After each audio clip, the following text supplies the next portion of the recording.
हरिओम। अज जे वक्त ते कुछ लिखल बणियो सो तव्हांजे साम्हूं थो पेश कयां। अज जो वक्त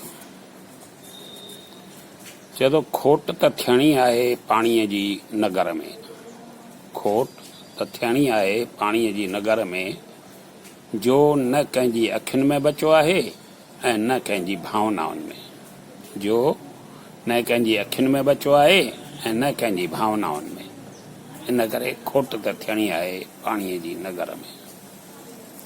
जा धीउ पंहिंजे पेकनि जे ॻाल्हियुनि जे घणो हलंदी आहे, जा धीउ पंहिंजे पेकनि जी ॻाल्हियुनि ते घणो हलंदी आहे ऐं पेकनि सां घणो मोह रखंदी आहे, उहा पंहिंजे सावरनि में कॾहिं बि सुखी न रही सघंदी आहे।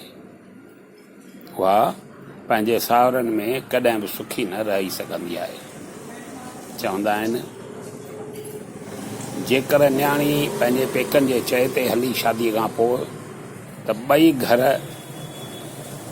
ॿई घर फिटाईंदी, पर जेकर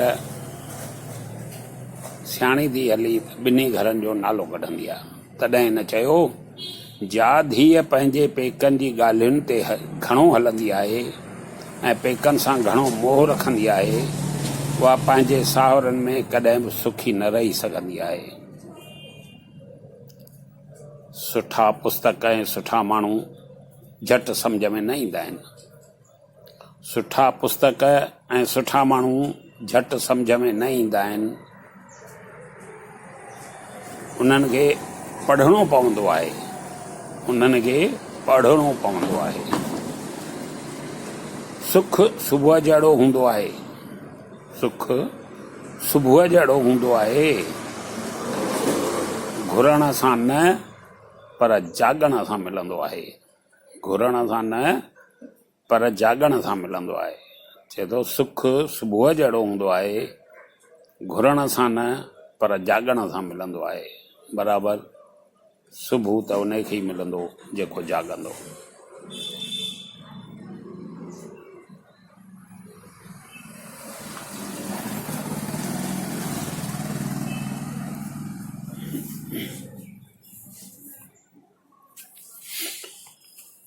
ही असांजी कवित्री आहे तमन्ना मतलाणी गोंदिया जी।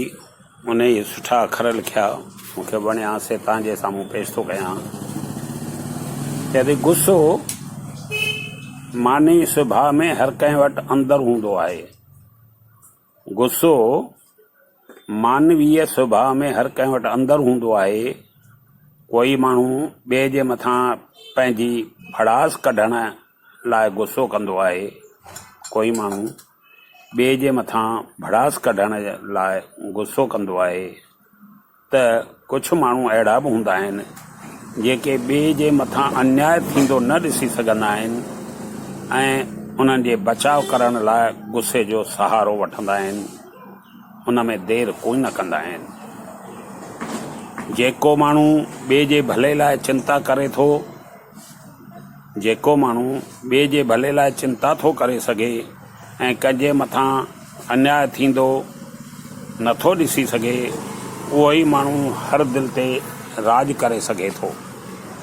पर अॼोके ज़माने में अहिड़नि माण्हुनि खे त तरह तरह जा कष्ट सहणा ई पवंदा आहिनि। अहिड़नि माण्हुनि खे घणेई महीना ॿुधणा पवंदा आहिनि ऐं घणेई परेशानियूं भोगणियूं पवंदियूं आहिनि। भाउरो जेकर अहिड़े स्वभाव करे जो माण्हू, भाउरो जेकर अहिड़े स्वभाव वारो माण्हू असांजे आसे पासे में हुजे त उनजो हमेशह हौसलो वधाइणु घुरिजे। जेकर जो हिन संसार मां मानवता नाले जो पखी फुर थी उॾामी वेंदो।